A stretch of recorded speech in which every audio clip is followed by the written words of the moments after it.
Hi, welcome to another stoichiometry video. Happy Friday the 13th. Woohoo! This video will be on limiting reactants. It's going to be kind of a quick one. I'm going to set up some conversions without, basically off screen or whatever, off film, and we're going to figure out what's going on with limiting reactant.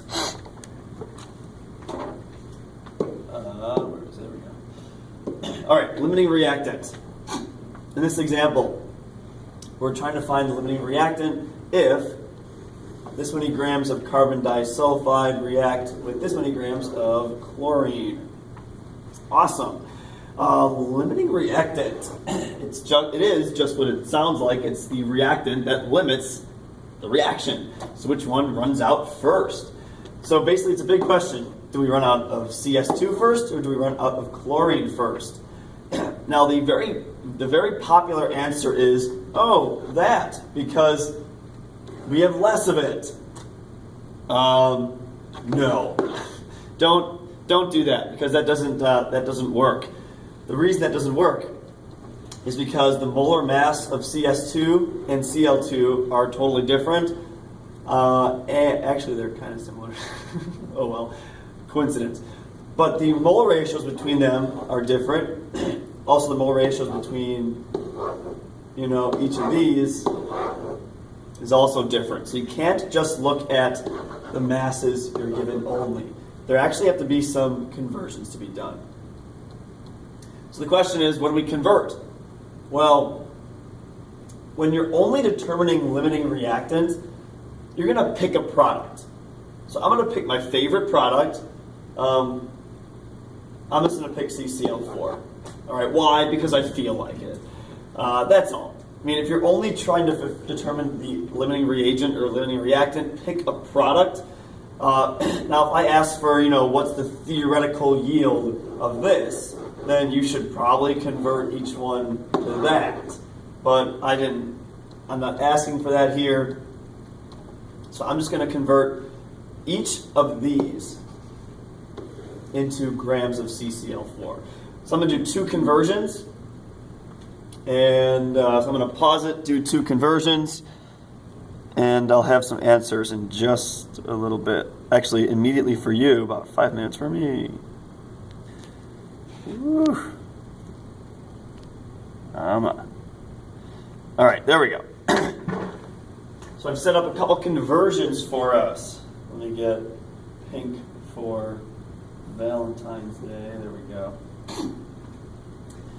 So my two conversions, again, I went from grams of CS2 to moles of this stuff, and then 2 grams of this stuff.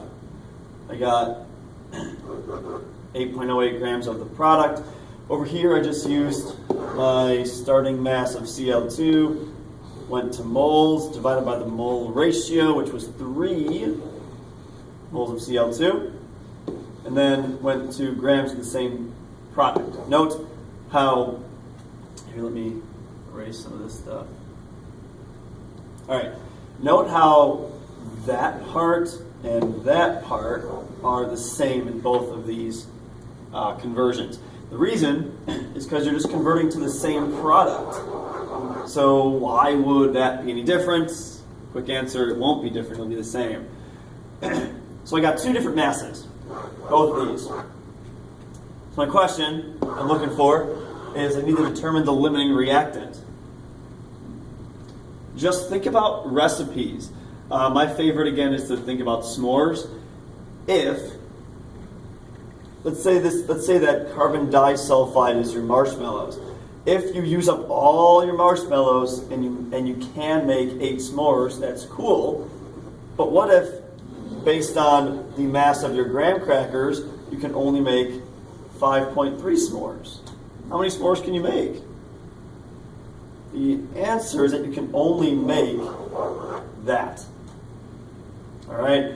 Because once you make 5.3 grams of carbon tetrachloride, because that's your Cl2, once you make all that product, this goes away. All right? So at this point, when all of the chlorine is used up, how much product do you make? You make that much. So the question is, can you make 8.08 grams of CCl4? You can't. You can't make 8.08 because you make 5.30 instead. Once you make 5.30, you run out of your limiting reactant. Therefore, the limiting reactant in this reaction has to be Cl2.